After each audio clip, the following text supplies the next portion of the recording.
In a second-hand set of dimensions, on an astral plane that was never meant to fly, through wavering star mists, see the Greater Tuin. Drifting onwards through space, atop the shell of the world's turtle, are 4 giant elephants, upon whose broad shoulders rests the Discworld. Welcome to Dining Table Discworld.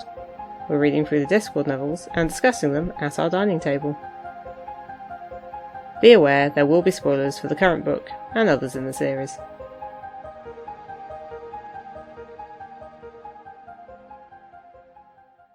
Hello, welcome to Dining Table Discworld. I'm Dave. I'm Kathy.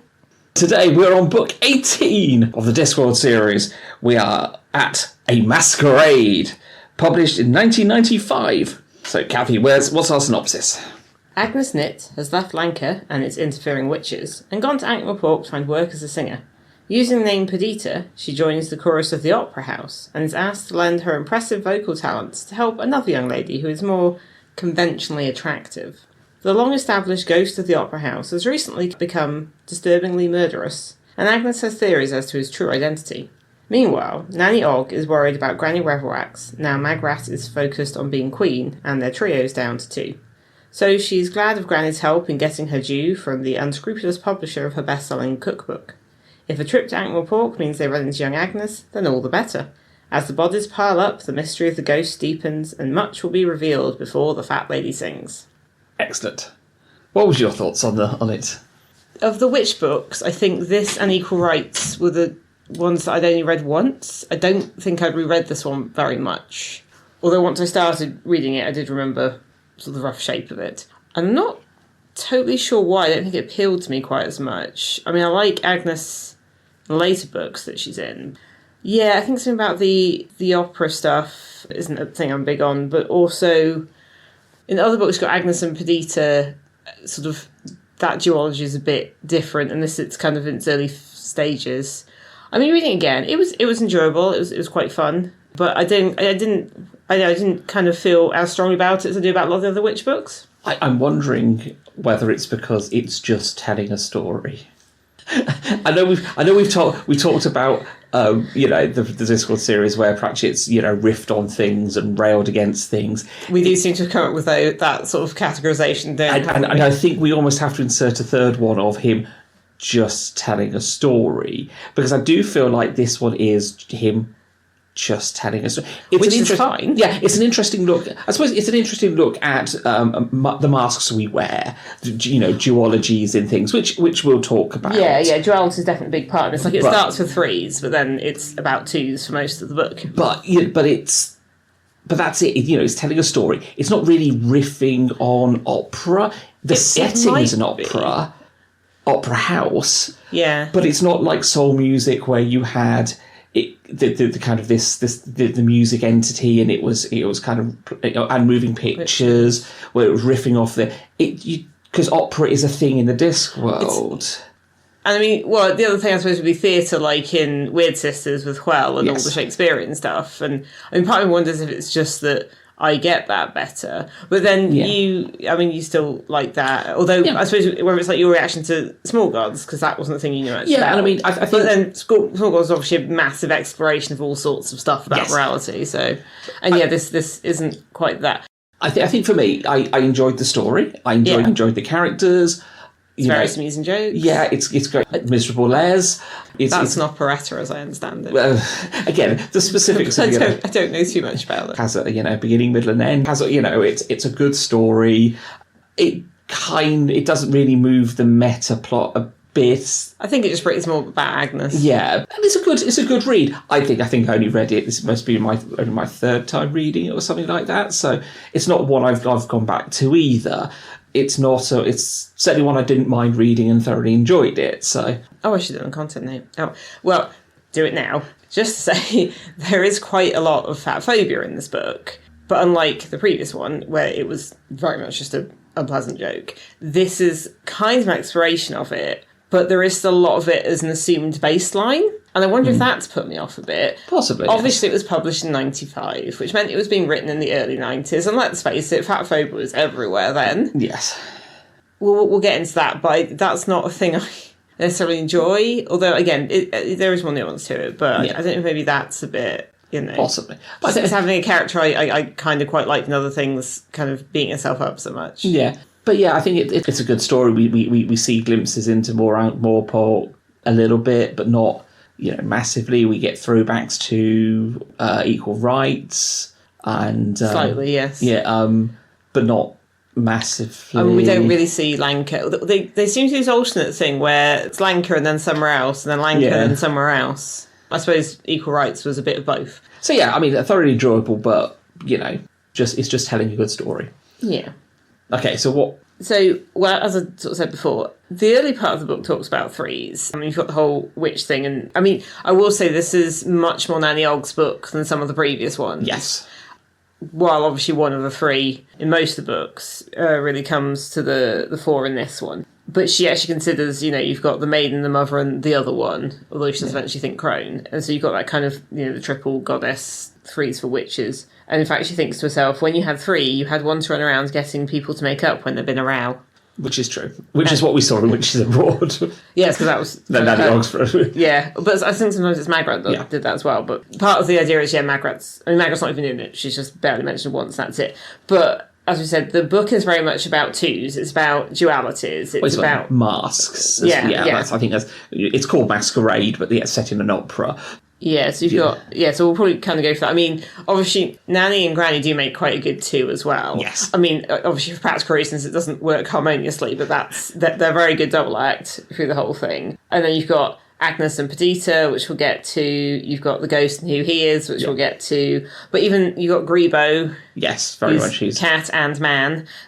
Now there's a male opera singer who again has a dual thing. But you've also got stuff like the other kind of young female character in it besides Agnes is Christine. So as well as Agnes and Perdita, you've also kind of got like Agnes and Christine. Yeah. As different versions. So there's just a lot of like doubles in it. Oh, you've also got Salzella and Bucket. So you've got the art director of the opera who's very into... Is the art director musical director? He's one of the directors. He's not the music director, but... He's some sort of like creative head person in the opera, and you've got Mr. Bucket who's bought it and is very much the business guy who just thought this would be an interesting retirement project with a bit of kudos to it, and then discovers it's much more complicated and difficult. Yes, as in a lot of arts-based endeavours. Yes. So I think, as you say, it masks a whole part of it. I suppose, did we want to go into character stuff, or do we want to do the fatphobia, or if I suppose we do Agnes and Perdita, maybe it comes into that a bit? I mean, we do both at the same time, really, isn't it? So, well, no, I think fatphobia does impact on the characters too. Yeah. Agnes and it, obviously, this girl in Lanka, who we met last in Lords and Ladies. Thank you. I started that sentence so confidently, and then got to the actual bit, the information, and went, nope, I've forgotten it now. Yes, we last see Lords and Ladies as part of the sort of new witch crowd. Yeah, well, she's with, is it Desdemona? Desdemona, yes. Yeah, well, and so she's going by the name Perdita then, and the idea is all the girls are kind of coming up with other names. Is it Perdita X Dream? I mean, if they had forums or DeviantArt or AO3, then that is what she absolutely would have had as her username, but that was not an option for her.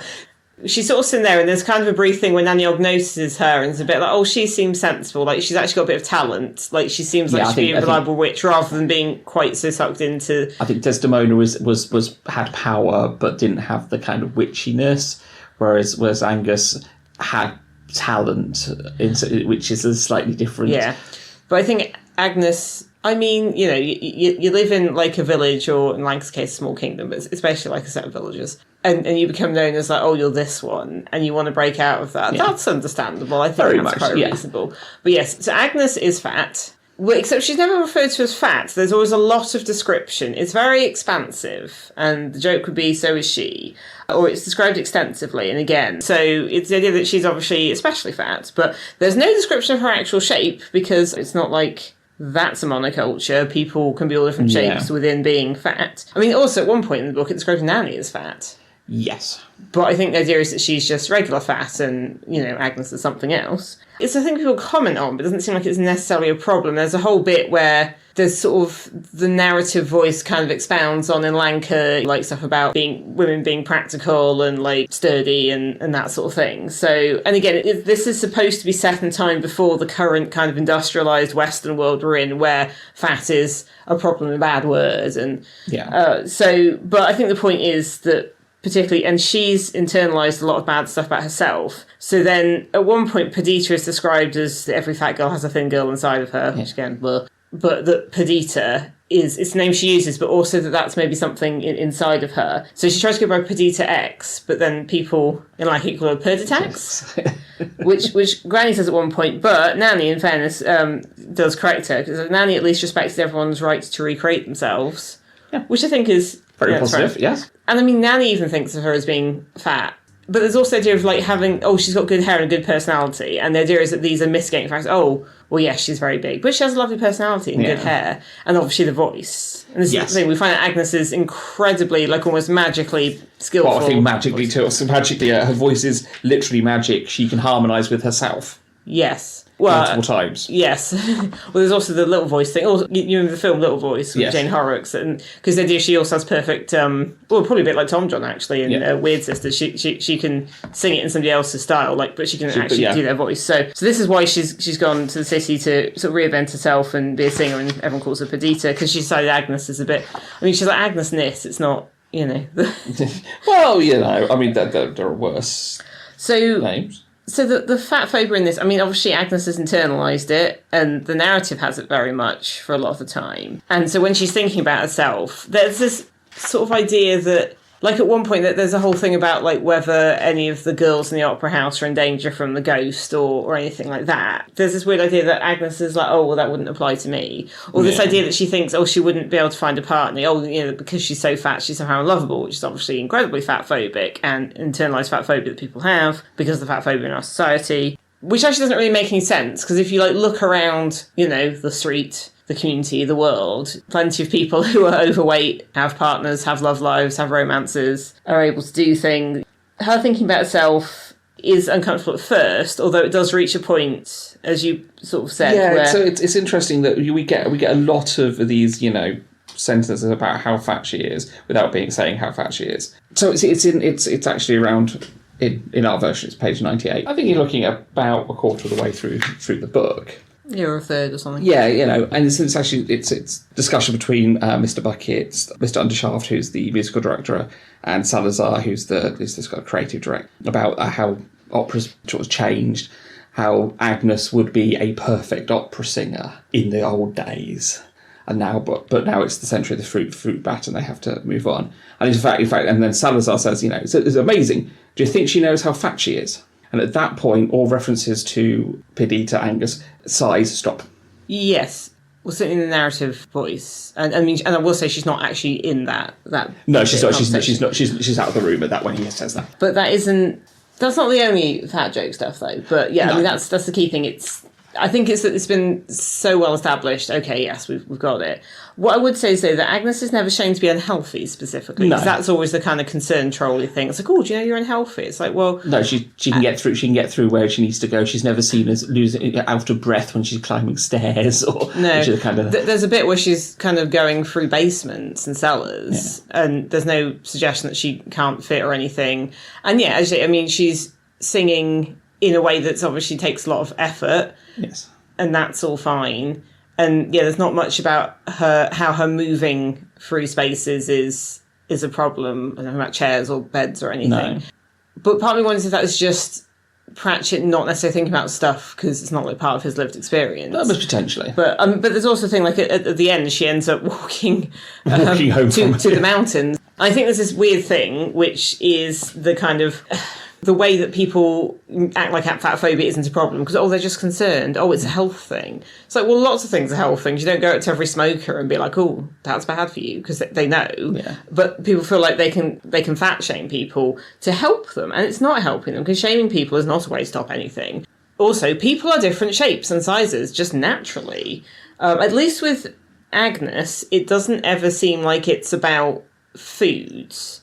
There's No. a little bit of mention about her eating in a healthy way, and it's sort of set against there are ballet dancers in the opera, well, in the opera house, and they, it sounds like, eat nothing. It sounds like they're constantly starving, and that, as I understand, is an unhealthy thing with certain types of dance. Yes. So it's sort of set against that, but for her, there's no jokes about food. But yeah, it's this idea that people are just eating too much. But again, it's like, you're not somebody's doctor, you don't get to decide that. And again, does she know how fat she is? Everyone knows. People know. I mean, I've seen people who aren't even fat worry about, I'm having a fat day. I feel a bit fat here now. No, that's not, it's just, it's not great. But it was everywhere in the 90s. I mean, God, people complain about Alicia Silverstone and Kate Winslet being fat. They aren't fat. No. And even if they were, that's fine. But we have this horrible skinny obsessed culture. And that always pissed me off because you and I have always been, like slim people. I was actually underweight for quite a while as a kid, which I think was a weird sort of immunised me a bit against a lot of the fat shaming, fat phobia in culture, because I was also told, you got to gain weight. And also there's a weird idea that being thin would suddenly solve all your problems. It doesn't. It has problems of its own, but because they're less common, like, you aren't allowed to complain about them and they're fine, And I mean, in fairness, the world is more built for thin people than fat people, but that's a problem with the design of things. Yeah. But yeah, it does stop making jokes at Agnes, and Agnes is never shown to be unhealthy. I think it's just how she is. And I think it's good that it stops there, because I think if it continued throughout the book, it would have felt mean. It would have gone into mean, and it was starting to feel kind of mean. But it's not. It's kind of like no. But then there's Perdita saying things, because that's the other thing with Agnes. You got the Agnes Perdita thing. Is that every so often everyone in the opera house is calling her Perdita. The witches from Lanka are calling her Agnes. But Agnes always tries to be nice and accommodating, and there's that kind of idea of her being a bit of a doormat. That's the other thing. I think a bigger part of her problem is maybe how she's thinking of herself, and I'm sure the fat phobia doesn't help with her confidence, internalised as it is, and we do get it internally. And with Agnes, a lot of stuff is internal, isn't it? Yes, there's a lot of it, isn't it? Because at one point, when she starts thinking stuff that's a bit meaner, it's Perdita who's thinking it. Yes. And it's the idea that she's this, like, mean person inside Agnes who says what Agnes would like to say but doesn't, but just in Agnes's head. But there is other sort of fat phobia in there. So there's another character who is an opera singer called Henry Slug, or Enrico Basilica, which is another duality, sort of false, or, well, like, I guess a pseudonym. It's a mask again. Yeah. Because his whole thing is he's fat, and no one seems to be judging him for that, which... No. Oh, look... Is that a double standard? I mean, yes. It's one of those. It's one of those men who like their food. But that's what the whole joke is about: how much he eats. Yes. And like, there's a bit where there's a meal and he's eating, like, it's not even touching the sides, and that does start to feel a little bit mean, because he's a fat guy and he sleeps quite a lot, and his main talent seems to be singing. There's a duality there with him, which we'll get to, but it's just the idea that he's just constantly stuffing himself and eating all the stuff, and he does end up being fed a lot of pasta, which is not his preference, but the idea is that he just seems to eat everything, and so that he's either eating or sleeping all the time, and you're like, that's not so great. Although it does sort of say that he's kind of light on his feet, because later when somebody is disguising themselves as him, they don't move right. Yeah. Throughout much of history, being fat's not been a bad thing. And in many parts of the world now, being fat is just a descriptor of how a person is. It's no more loaded than thin, but we have this sort of weird thing in our culture where I think things have improved, and there is understanding stuff like there's something called healthy at every size. Yeah. As long as you're healthy, then that's, and people are different shapes and sizes. That's just how people are. But there's still all this thing, and like, you shouldn't say fat, you should say something else. But in this case, it seems like the book's almost going out of its way. Because again, Nanny at one point is described as being fat. Yes. Described as being short and fat. Which I think is kind of more to kind of set her against Granny being tall and thin. Yeah. It's sort of that, like, duality. She's kind of that kind of dumpy down, old lady, nanny type. Yeah.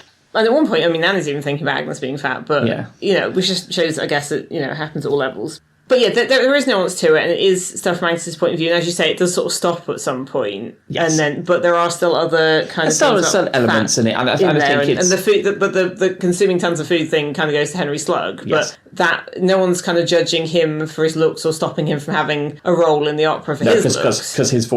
Because his voice is what matters in that situation, how he sings. Whereas, but it doesn't not for the girls. Yes, I was about to say that, but exactly the opposite for the girls, which is, those saying that, and, they do talk about the grand old days of the opera where they could have had You know, that, you know, it's just this modern, and I suppose it's practically kind of throwing a bit of, you know, by saying looking at how things are. Century of the fruit bat, we've got to move with the times, and therefore we have, you know, got to have we have to have a skinny girl who can't sing, and then make the fat girl sing for her. Yeah, because that's part of the thing. Is this? I mean, do we want to go on to Christine, or do we have more on Agnes and Perdita? I think Agnes and Perdita are an interesting. You know, she's I think it's more interesting later, but in this, I see the start of it. Yeah, she's a proto witch. She goes around doing the witchy things, kind of because that's what she's good at. Well, that's true, because the whole point of her leaving Lanka was because she could tell the witches were interested in her, and she's like, no, I'm not doing that. They're interfering, and they'll make me do it, and they'll trick me into doing it. Like, she clearly massively resents the witches. So when she sees them on the street, she immediately hides around the corner in horror that they're there. But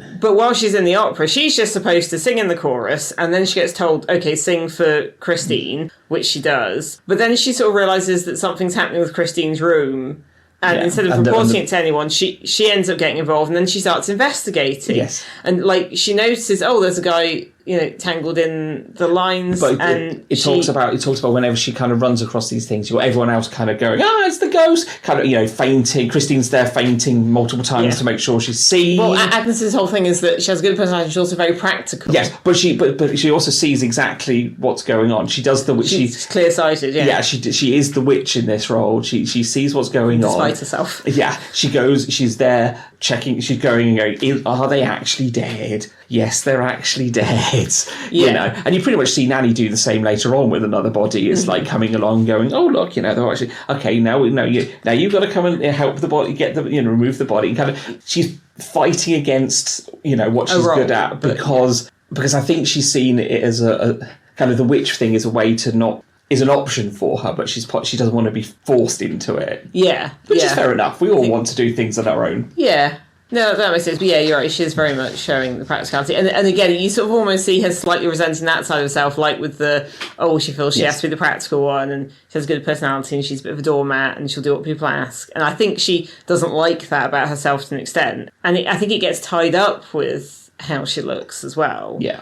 But they're not necessarily the same things. No. I mean, you've got to imagine some of the divas that they mentioned that, in fact, wouldn't have behaved like that, the older ones. So again, they were busy fainting again. They have a faint-off con. This is the thing. It's she's also placed surrounded by a lot of very literally dramatic people, and she's just being level-headed. So I think there's an element of her just wanting to be somewhere else. Because I suppose sometimes she goes somewhere else, and then that's where you sort of see, are you just... It gives you a chance to maybe the point is she's trying to reinvent herself with the name and stuff, but it gives somewhere else to be. But she is still who she is there. Yeah. And I think much so she doesn't like some of that. It is what she does, and I think part of it is her coming to terms with that's who she is. I think but it is, it's fine, but she doesn't have to be a doormat about it. No. But the fact that she still kind of is keeping thoughts back, and it's Perdita who thinks in Agnes's head, the meaner stuff. Or, the blunter stuff, maybe. Yeah. If we just talk quickly about Christine. I mean, she is the opposite. Well, again, it feels like kind of a quite nice thing. She's the dumb blonde. Yes. She's the airhead. She's there because Daddy has a lot of money and has invested in the opera, and basically as part of that investment. But she doesn't even seem to know that. And but But the whole point with her, and it's only really Bucket and Salzala who know that, but she kind of gloms onto Agnes a bit.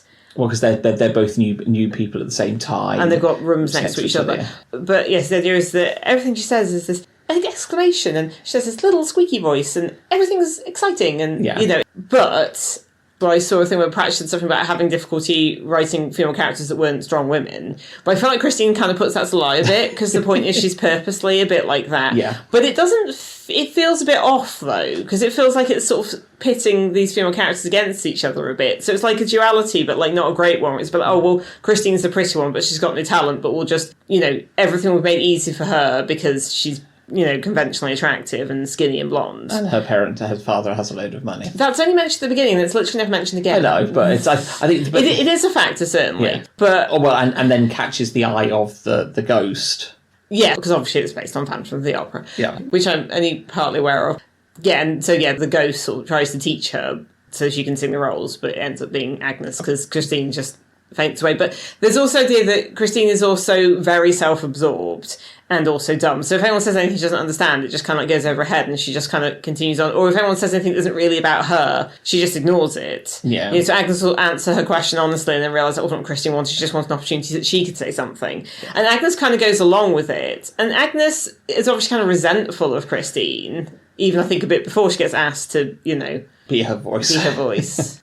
Yeah, and so I think, and Christine's not an antagonist, but she is obviously supposed to be, like, we're not supposed to think much of her. But I feel like the way we're not supposed to think much of her is uncomfortable. The whole idea about, you know, having a little voice, always being a bit excited and a bit too, you know, I feel like that's something that gets levelled at young women a lot and is used to dismiss. Oh, that's for teen girls. Oh, that, you know. Yeah, young women just have these kind of things. Oh, the way they talk, the way they get overexcited about things. Let's be honest. Also, if somebody is pretty, they're also vapid and vain. We're all told that we have to be pretty in order to be accepted. But if you're too pretty, then you're vapid and vain. Like, there's no way to win. And it does feel a little bit like that is what's happening here, but I don't know it's being examined as much as I would personally like. No, I mean, we all get excited about things. You know, you should hear me talk about giant robots occasionally. But I think it's just she's been written... It's that whole idea of, you know, the thing where, was it a man will make a sculpture of a beautiful woman, then put a mirror in her hand and call it vanity, but he's the one who made it. Yeah. It feels a little bit more like that. Like, quite often when there's criticisms of, like, female characters and stuff, it's like, well, she's not real, and that's not to say how people are. I suppose in this situation, she is there to play off, so it's kind of be the opposite of Agnes. And to be somebody Agnes has to work around. And while we get... Agnes and a lot of sort of portrayal of her and sort of about her and as a character, Christine's kind of just a two-dimensional. Yeah. If we had some sort of... There's not even a two to Christine. We're doing twos. She's just Christine. There's just one thing. And I think she's been written single note. I think to show Agnes kind of being a bit of a doormat for her, even so. Yeah. And I mean, there are people who kind of like that, but it just, I don't know, it just feels a bit uncomfortable about it, I think. I mean, yes, now, kind of pitting female characters against each other, but there we go. Should we do Nanny Ogg, I think, is the other main character. Nanny Ogg. And the cookbook. The cookbook. Nanny Ogg has written a cookbook, and so she wanted... I think she wrote a couple, didn't she? No, she wrote one, and wanted to get it bound. So she sent it off to the place in Ankh-Morpork which binds the almanacs, they buy the almanacs from, to get a copy bound. God knows how much that, you know, custom print job. That's interesting. They sent her $3 back. And it becomes rather popular because of the recipes within it. We say it becomes rather popular. What happens is, rather than binding it, they publish it, but don't tell her. Yes. And then because it's very popular because the recipes... There's obviously a lot of innuendo. I mean, Nanny Ogg's cookbook is also a thing that was written later and exists and one can buy. But yes, the idea is that there's, you know, various... The word aphrodisiac isn't used in the book because I don't suppose either character knows how to spell it. No. But yes, and there's also lots of little, I think, hints and tips and relationship advice and all sorts of things in there. Yeah, just odds and ends in there. So this gets published, but under a... the name Alanka Witch. Yes, which obviously when Granny finds out about this, because a load of letters turn up to the Lanka Witch. So the post person, i.e. Sean Ogg, just brings them to Granny because obviously she's the Lanka Witch. And when Granny realises, I think she's a little put out that her reputation is going to be... I mean, on the one hand, it's a bit presumptuous for her to be the Lanka Witch when there are several of them. And also, I don't think it's not been entirely planned, but it is useful because the whole thing is that Nanny Ogg has for some time now been very worried about Granny because she's... Again, it's the idea of there only being two of them and there should be a free and not having Margaret around. And also the fact that Granny has at this point battled, what is it? Elves. Her own evil sister. She's moved an entire kingdom through time. She also took on the wizards and the dungeon dimensions. She borrowed into bees. Yes. Basically, Granny's done a lot of unprecedented magical stuff, and Black Alice has been mentioned in Cackling. And I think Nanny, keeping an eye on her friend and knowing how powerful she is concerned that she's getting bored in her role, you know, like somebody will come and they'll just want a potion and she has to do a witchy act, but she almost kind of despises people for falling for the act while also realising the act is needed and doing it. Yeah. So, yeah, it's basically, that's when Nanny was kind of looking at Agnes as a potential third witch, but also she needs Granny to have something to do. Yes. And Granny decides that she realises Nanny has obviously been absolutely ripped off because she just got her $3 back for the binding, and that was it. Yeah. And yeah, Granny is good at maths and figures out it must be thousands of dollars, so they're going to Ankh-Morpork. Yes, to get the money. And if they happen to run into Agnes while they're there, well, you know, that's all well. I did notice that I suppose we're talking about Granny a little bit now, but she's got a bit of a smaller role. Being Ankh-Morpork does seem to bring out the hustle in her again. Yes. Like that, because that I think was the thing behind your earlier Weatherwax theory, is that equal rights Granny seemed a bit too different, a bit too hustly, but actually she's gone back to Ankh-Morpork, she's got the hustle. It must just be the place. Obviously. It's obviously doing that to everyone. Obviously. Dwarves and trolls and witches are coming down from the mountain, probably all innocent, and then they're there for a week. And they're just there, But, so... This actually shocks Nanny, because Nanny's used to being the wordly wise, many times married, making innuendos, and Granny's the sort of very disapproving spinster lady. But Granny knows Mrs. Palm. She understands what kind of institution Mrs. Palm runs, and it's fine that they stay there. And, she just seems a bit more liberated outside Lanka. But I wonder if it's that thing where, sometimes when you go on holiday or you go away, and you just act a bit different than you would at home. Yeah. So maybe it's that. Not that Granny did that when they were travelling... No. For other places, but there's that kind of weird idea that Ankh-Morpork isn't quite foreign. Yes. But anyway, it's an odd, and she is a very different character in, especially when they're off, spending all, because obviously they get Nanny's money, but in order to blend in at the opera, they go and spend it, and it is this when she's got all this money to spend, she's kind of, but it's not her money. Yes, it's not her. It's And I think the thing with Nanny is that it's not just that she was kind of becoming the dog's body, anything that Margaret would have done, Nanny's now doing, because Granny's not gonna. I think it's also that she's worried that her friend could go a little evil. Although saying that, this is one of the few witch books that doesn't have the Weatherwax ending. Yes. That's so common in others that every time we read one, I'm like, oh no, this is one where she does this. Yes. It's like, Granny didn't have to do some unprecedented bit of magic and trick us all into whether she'd won. This one is definitely more just a case it's not a Weatherwax ending. No, whereas, it's just a mask. Yes, I mean, it's interesting because, Nanny is... I mean, they're both investigating different ways. So Granny's pretending to be some sort of highfalutin lady to get in and speaks to higher ups. But Nanny's just walking in and everyone just accepts her really quickly because she's so personable, and soon she knows everyone's names and she knows, how's your wife's leg and how's your back doing? And, she's giving out tips and, various ointments or giving them the recipes. Yes, or recipes, yeah. And actually there's a point where Granny thinks, this is something not for the first time, that Nanny was actually very powerful. And it's like, Nanny is very powerful, just in a different way, in a less magical. I mean, Granny's very powerful and hides it in a certain way, but Nanny's got a power all her own that's much more social. Yes, very. She is a matriarch, but she's a sociable matriarch. She knows everyone. She's in everyone's business, but not. She's like your nice old gran who's also interfering in everything, which I guess you can kind of see why Agnes felt a bit like, oh, that's a lot to be pulled into. I mean, it's a lot to be pulled into. I mean, it weren't great to Margaret last time, so no. The two of them are very, very strong personalities. Yes, and I mean, part of the point is I think Agnes is still, figuring herself out and is used to being a doormat, and you can see why she was a bit like, oh no, I'm gonna move away. We don't really get an age for Agnes, I don't think. Well, she's young. She's young, but she's not. She could be 20s. Yeah, but I think young.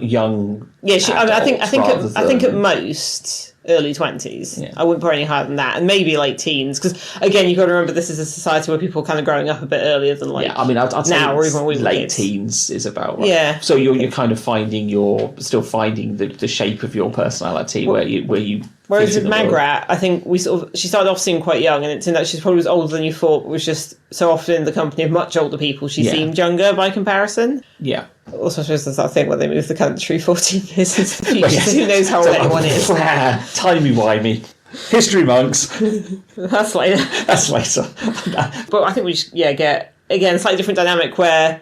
Well, the dynamic's similar. Granny's still throwing people off, Nanny's still throwing people off in similar ways, but it's just that Granny's throwing Nanny off by being her Ankh-Morpork self, and Nanny wasn't expecting that. I think he's a bit resentful of it. I think a little bit, because she does end up spending all the money, which I think, but she does get her own back a bit, she does in her own ridiculous way. Meal.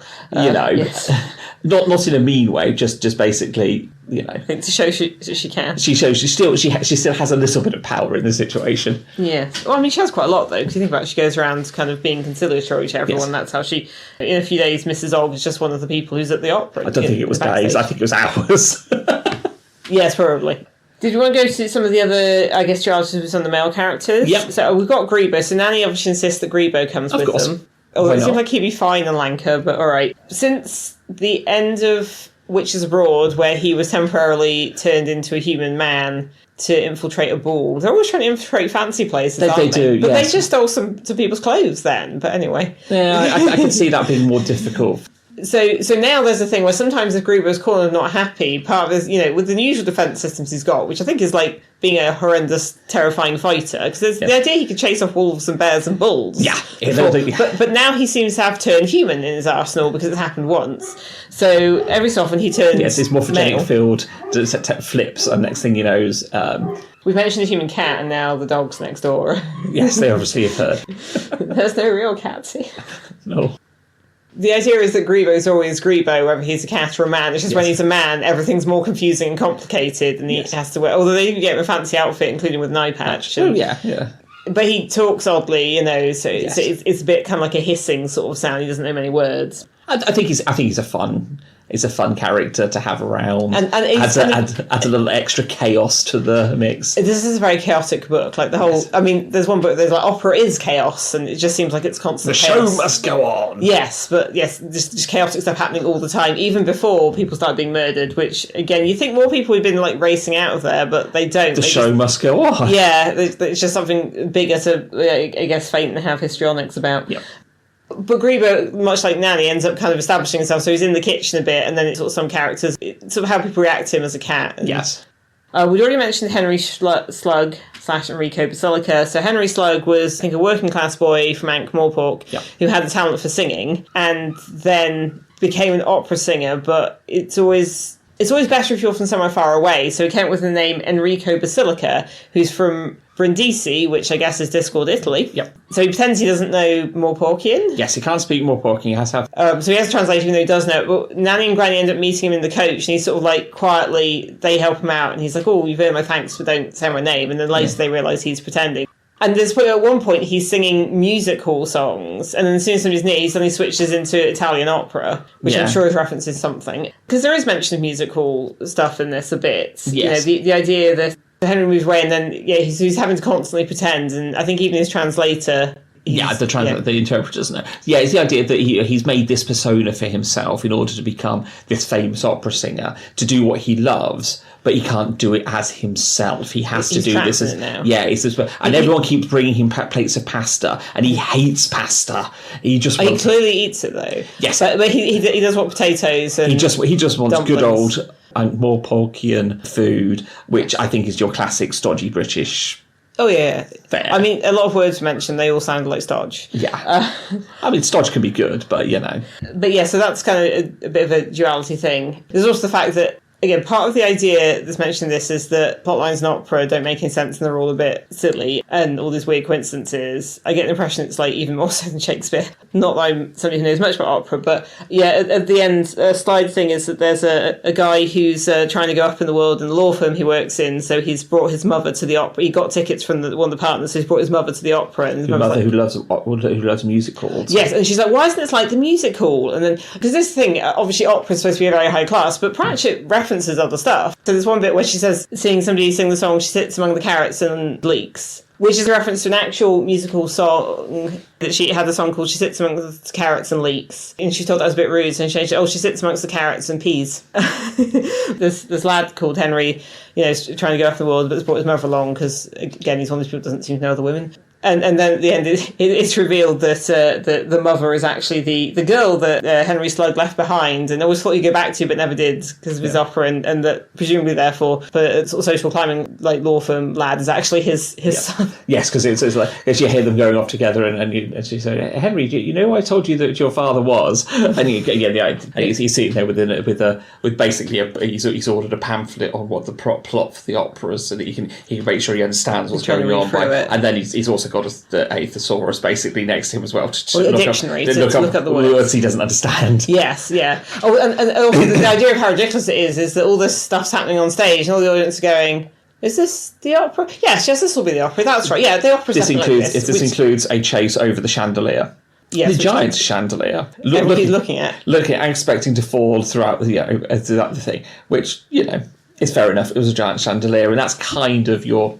Yeah, that's we kind of expect there, it to, Well, it's just the fact that everyone's there. having a moment like, oh, this seems odd. Like, oh no, that's just how opera is. And then as soon as somebody says it, everyone thinks that. Yeah. But it did also make me think of, so in what was originally the final episode of Futurama before they did the later episodes of like the new series, which has the opera that Fry writes. There's a bit where like the robot devil comes on stage and says he's going to marry Leela and to get at Fry, and everyone in the audience is like, is this real or being staged? You know, like no one's quite sure if that's actually what's supposed to be happening. Yes, all very strange.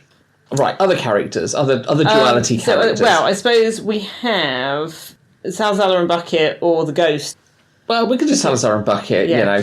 Salazar, as we say, we're pretty sure is the creative director. He's like the number 2 in the, you've got the owner, which is Mr. Bucket. He's the one with the purse strings. Whereas Salazar is there kind of running everything. And he's the one, so it's always him and Bucket in the office, and Bucket trying to figure out what's happened. But every time he's looking at the books, oh, something's happened. Oh, there's a catastrophe. Oh, someone's been murdered. So he never quite has a chance to look at it. All he can see is that the opera that he thought must be doing really well, because people are paying so much money to go, is leaking money everywhere because no one's kept the books, but you can't look at them for any time. And then Salzella and Undershaft, is it? Yes. Before Undershaft is murdered, will quite often come to him and sort of explain about how various things are, but they're all involved in casting. Yeah, there's a lot of chats. Bucket's trying to view it as a business because he used to work in cheese. He used to work in dairy products, and he thought that was a bit tricky. And then he doesn't realise, at least cheese is fairly dependable. And Salazar's always telling him how chaotic it is and how there's always a problem and it's always things very chaotic happening and trying to get everything together, but it always does come together in the end. Which is interesting because earliest there we were able to do like an open day backstage tour thing of a local theatre, and the woman at the sort of stage manager or deputy stage manager station was explaining about how much stuff has to come together just for getting people on the stage. And this is the thing, like this just seems like a lot of stuff's happening all at once, no one's sure what's happening, but she was saying, everyone's got like every entrance to the stage has a light and you have to confirm you're there and then you have to go on. It's like nobody moves unless they're told to because they could get hit by scenery or something. It's like a Formula 1 pit stop. Oh, okay. Well, I thought my thing's closer, but sure. I've got lights everywhere. Don't go to you. Got to sit there. You got to sit into this. Do you mean lights for the car? Yeah. No, this like it says lights for the pit crew and anyone who goes anywhere. Like the point is anyone who goes on the stage, there's all the stuff because obviously there's stuff flying about. But she's also saying like the stage manager. As soon as that's where the stage manager goes, like the stage manager doesn't have a location. They're just constantly roving, doing stuff. If somebody's ill, if somebody's injured, if anything happens to them, which So it does sound like there's a lot of stuff happening. And she was saying something. Yeah, you would have to kind of like the kind of panic and the of the performance happening. So, but clearly they're the people who are keeping a clear head for it and getting things sorted, which I feel like this lacks, which is probably why it seems so chaotic. And also, it's not a surprise people are being injured and stuff, but I feel like it's a surprise it's murders rather than just stuff not being done well. Because there's obviously a ton of moving parts, because there's the ballet dancers, there's the chorus, there's the main singers, there's the musicians, and you've got the set dressers, the props people, the costume people, the makeup people. I mean, we saw all of these things, and where we went was an opera house, it was a theatre as well. Yeah, so and it's obviously huge. It's a huge undertaking, which Mr. Bucket hadn't realised, but Salzala may be kind of egging things over a bit. But yes, it's this idea that Bucket's this very sensible businessman. Who quite likes the opera, and this would be a fun thing to be involved in. Like he himself is perhaps not dramatic or creative, but you can still enjoy it. And sometimes you want to promote these things or fund these things because you enjoy them. That's good. That's what we want. That's the kind of rich person you want, really, isn't it? Not that I'm sure he's rich. I think he got investors in, but he's a business guy, and Salzala's a bit like, no, that's not how it is at all. No. Although Salzala is unreliable. Yes. Well, should we talk about the ghost more generally? Yes, I mean, there's the organ repair guy, Andre, yes, because we have a few cast of characters that we come across. So Andre is one of them. He seems to be kind of sensible. Yes, but working prime. Yeah, I can't even remember exactly what his role is, but he's some sort of music person and he plays the organ. Yeah, and then he gets librarian as a ringer. And then you have Walter, is sort of general handyman, janitorial. There we go. Yeah, and his mother does various front of house things. She's sort of like she kind of waitresses for the boxes. Well, that's the point we made at our local theatre, actually, that it wasn't a huge auditorium. Also, there were no boxes, and all the seats are designed to give everyone the same good view of the stage, which isn't common in a lot of theatres. And I was like, that's nice. Yeah. But anyway, yes, there's all the boxes where the posh people are. Yeah, so Mrs. Plinge, so she's obviously been, around doing this kind of front of house stuff pretty much all of her life, and there's her son Walter. And Walter is somebody who does seem to be Well, I mean, he's obviously not neurotypical. Not that that was much of a phrase when the book was written, but he's obviously he's kind of seen as this slightly odd guy. He's always sweeping or doing sort of odd jobs. He's a bit of a jobs body, as you say, janitor. Yeah. He's quite often treated not very nice by it's quite big, by various of the cast who, well, again, I think there's a lot of people aren't particularly pleasant about a lot of big personalities, and so those, and again, so that sort of shows maybe more the kind of more regular folk. Yeah. Of the opera. And then there's the Ghost, who's always called the Ghost with a capital G. Yes, of course. They never use any synonym for Ghost. No. Any other word for Ghost. It's not that. But yes, and there's the Ghost seems to be this long established thing. There's Ghost. There's always been, and it brings good luck. Well, it's good luck or bad luck. So it's like anything goes wrong, it was Ghost. If something's been damaged, it was the Ghost. If somebody's lost something, it was the Ghost. If the thing is found, that was the Ghost. If this goes well, that was the Ghost. Yes. The Ghost is basically the spirit of a lot of people incredibly superstitious, all working in a building together. And you can never, box 8 has always got to be left empty. On the first night. Because the Ghost has it. Yeah. But the reason they put so much faith in it is because if you do a good job, these dead roses would appear. If the lady does particularly well in her first performance, then she gets these bouquet of dead roses, and these notes keep appearing in around Mr. Bucket. Basically. Well, no, they tend to be brought to him or something, don't they? Oh no, he gets an envelope. Yes, he finds so there's two sets of notes, but these were, and they're very polite and saying with suggestions about how to run the opera, and usually suggesting that Christine does particular roles. And then Agnes has the thing where Christine hears something in her room, which has a big full-length mirror, gets a bit freaked out, goes to Agnes, and Agnes sort of says, "Oh, well, you can stay here." Then Christine just goes to sleep in her bed right away. So Agnes goes sees there's a glow behind the mirror, and then basically a voice starts, explaining how to do the role that Christine's been casted the next night. So Agnes does it, but obviously Agnes is already a brilliant singer. Yeah. So it's clear, the ghost is obviously manipulating things, but it's also kind of, anything could be the Ghost. Yes. But also, we importantly, though, have the second notes. And the second notes tend to be found on the dead bodies. And they have a lot of exclamation marks. I mean, everything Christine says ends in an exclamation mark, including an exclamation mark and question mark, because I guess Interrobang hadn't been. But these are where if it says 5 exclamation marks, that's the sign of a sick mind. So it's usually they just say "arg" with exclamation. Or ha ha ha ha. Yeah. The point is somebody's writing out maniacal laughter. Yes. True. So there's it's like the bad guy in that Muppets film where he just has maniacal laugh. So there's these two.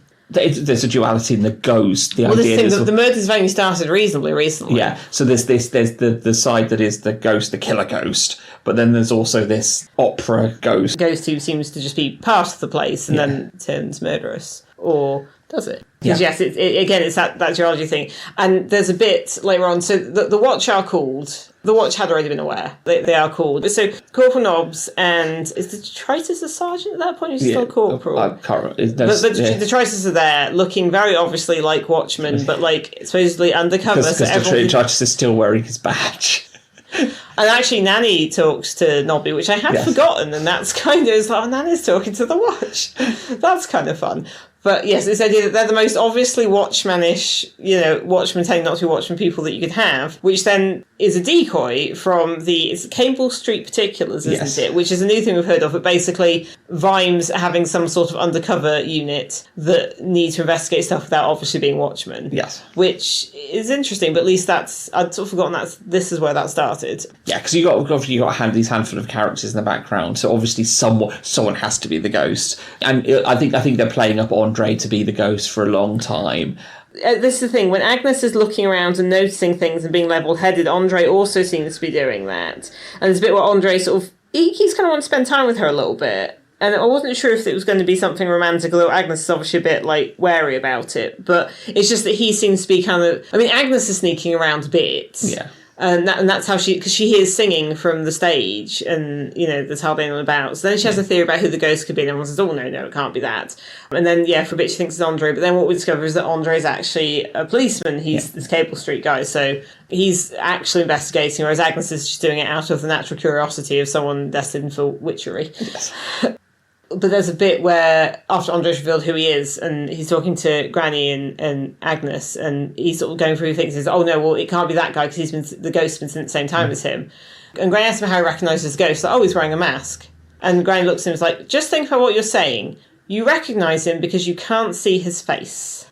And again, going in the sort of twos, the idea is that, there are two ghosts. Yes. Which explains the two different tones of the notes. And, that somebody is using the well-established ghost to, do murders. To cover them stealing money. Because it all comes down to money. It's very weird, isn't it? So it is covering the money. So the rat catcher guy gets killed because he's found the stash of money. Yeah.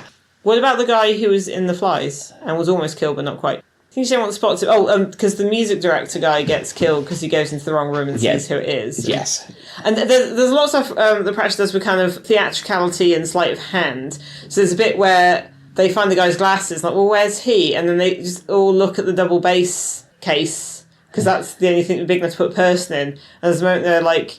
And you're led to think, the body's in the double bass, and then you open it up and know that the instrument's in there. The double bass is in there, yeah. But the idea that it could have been that, and that actually characters notice each other thinking that, and they sort of call it out. And it's this sort of theatrical expectation, but then he is found later. But yes, I suppose it's if anyone kind of gets close to the guy. Yeah, it is. But there's also the fact that a murder keeps happening, and the when the owner's doing the book, something always comes up, touches a murder that stops him from looking any further into the accounts, which all he can see are a complete mess. Well, I mean, they are. I mean, when Granny takes a look at them, she figures it out pretty quickly because, as you said, suddenly a maths whiz, it turns out. I don't think she notices things. It's not about maths. It's about how many things are entries. Her figuring it, well, kind of, but her figuring out Nanny's stuff was also quite good maths. The point is she's quick at maths. You start to be good at maths for this. But yes, there's people obfuscated things and so on one page it was you're paying out for X number of ballet shoes, and on the next page is you're paying out for X number of ballet shoes again,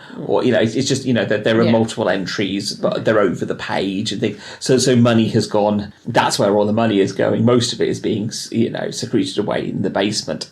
One theory that Agnes had early on was that the ghost was Walter Plinge, this odd job little man. And everyone's like, no, it can't be Walter, that's ridiculous. And Agnes is almost convinced, because she's sort of like, she's seen him about when there's been mysterious singing and what's that. And the whole thing with Walter is that he sort of walks in this really kind of like odd... Pratchett quite often describes people having odd walks. Yeah. And Walter seems to have this. But again, the duality... Once he puts on the mask, suddenly he stands properly and he's very acrobatic and finesse. But I think the whole point is that Walter has been brought up in the opera, that he is the so I think this is the spirit of the opera. I think this is the thing with this. So this is a story about...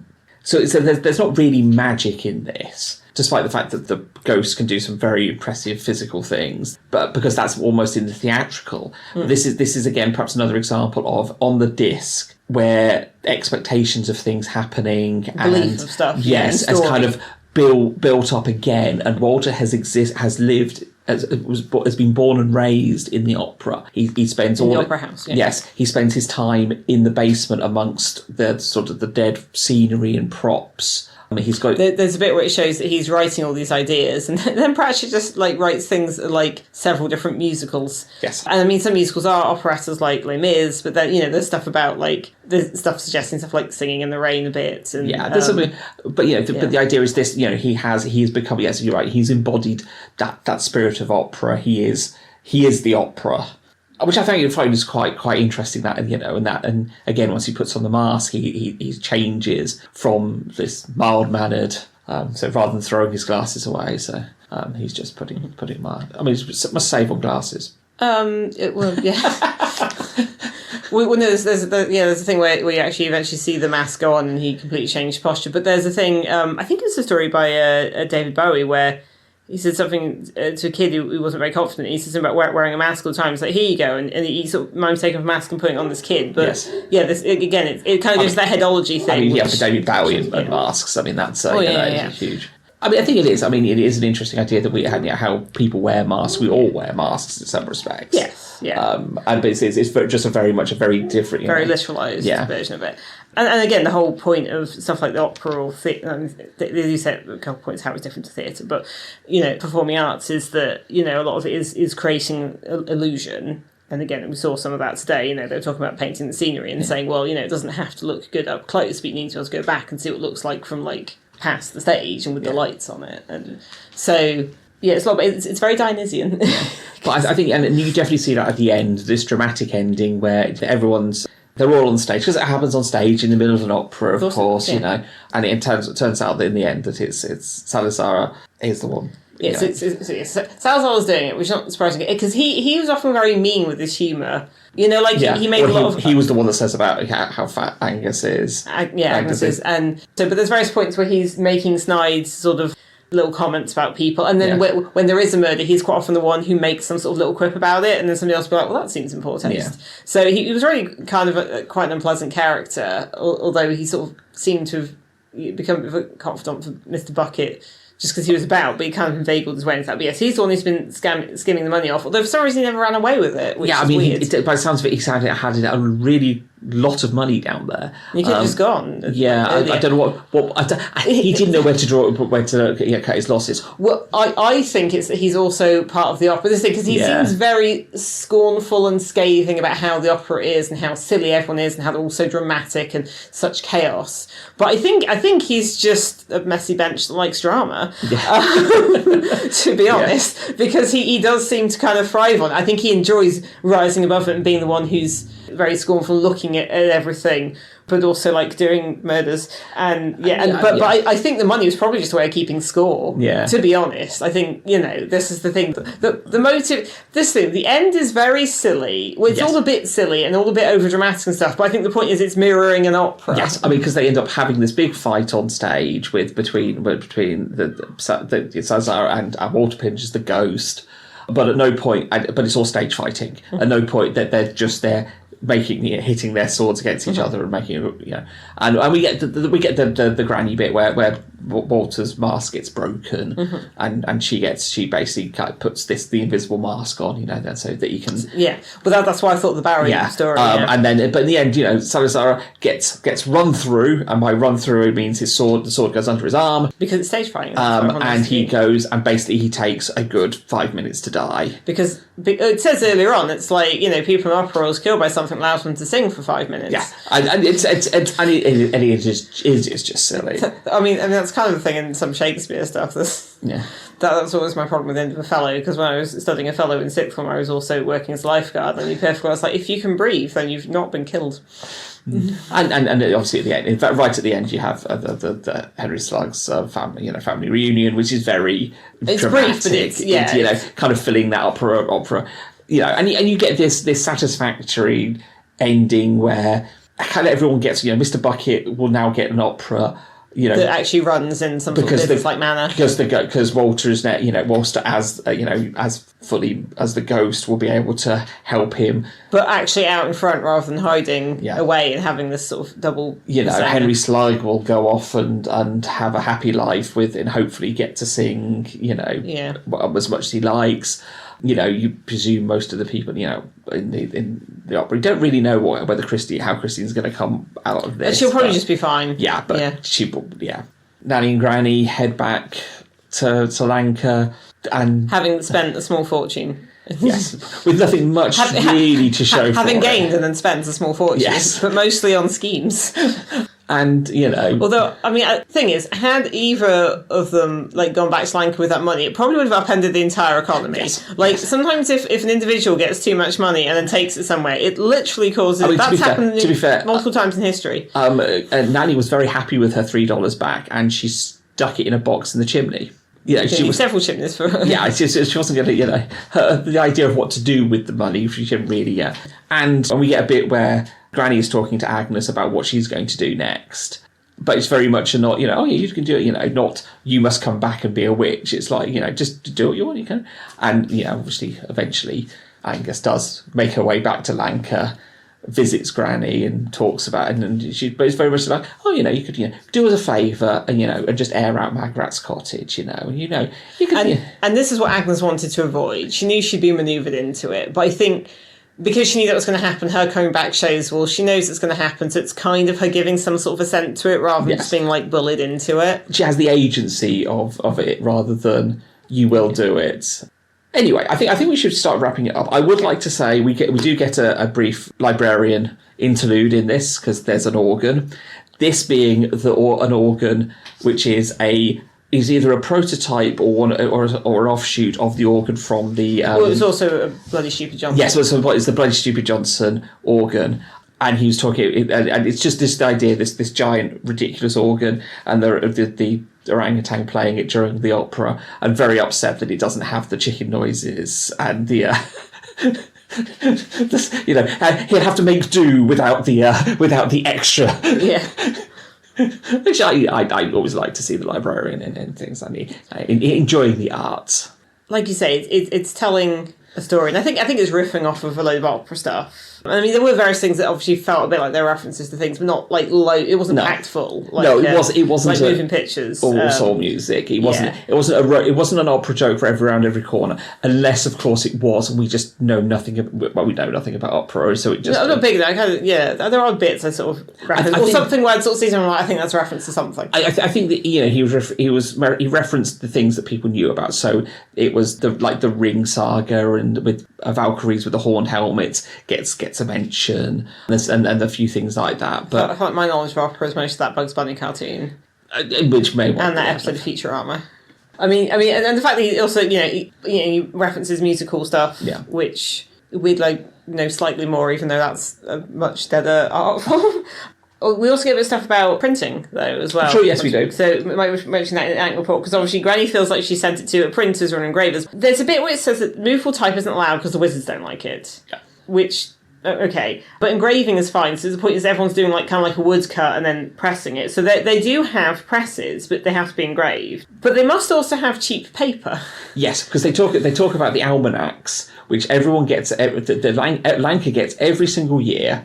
Everyone did get almanacs, but almanacs, yes. They talk about how thin the paper is. Yeah, well, this is and it's another sign of Pratchett not being precious about stuff. Obviously he's a big believer in books and story, but he's not precious about books as physical objects, because several times, he has, in other books as well, he has characters mention, something with thin pages, and the idea is, it's also loo paper, because it's a source of paper. But that does show that cheap paper is available, because one of the reasons in Europe that, I say book, but like the codex version of the book that we all have now that replaced the scroll, one of the reasons that, those were such prized objects was because in Europe it was made with vellum, and that was very expensive because you had to kill an animal and not use the skin for something else useful. But they obviously have in Ankh-Morpork some form of cheap paper. They obviously have some form of press because they've been able to sell so many copies of Nanny's cookbook. But they don't have movable type. But Pratchett also seems to hand-wave that, the engravers do it, and they just engrave each plate because the wizards don't like movable type. And it sort of lets it go, but I think obviously that comes up a bit more later. On, But it's just that the press does exist. It does kind of fill in that. And books are sort of, they're not quite mass market yet, but they're... It does kind of fill in those holes you get, because obviously, I expect, most of the Wizards books, they're handwritten, that's the old thing, it was the illuminated manuscript and you had monks doing it. But there many times they've talked about various pamphlets that have been produced. So it's probably a bit like, because you had in the sort of 1600s, you had like a lot of pamphleteering stuff, and there's a lot of stuff like that, like in the run-up to the Civil War, the British Civil War, or the War of Three Kingdoms, I think is what we're supposed to call it now. They keep sort of slightly changing the name of it. But there was a lot of pamphleteering going on, so But but obviously, we haven't. You think like Dibble was printing those T-shirts and moving pictures, but we haven't got soul music. But there was a troll doing that. But we haven't got to newspapers yet, which is it's a whole different thing. But which requires really movable type. So obviously the technology is there, but it's just there's sort of a bit of a prohibition on it. Yeah. Oh, another bit I made a note on, because there's quite a lot of funny bits, but there aren't many that are just jokes so much, I think. Yeah. But there's a bit where it sort of says about Nanny having a still out in the woods, which Kim Brents told her to do. It's like, well, it's fine if you do it, but you shouldn't really do it like in your house. So it's out in the woods, which just adds a bit of mystique to her moonshine. But it's the fact that she makes her own scumble, and it's known as Suicider. Oh, it's very West Country. Yes.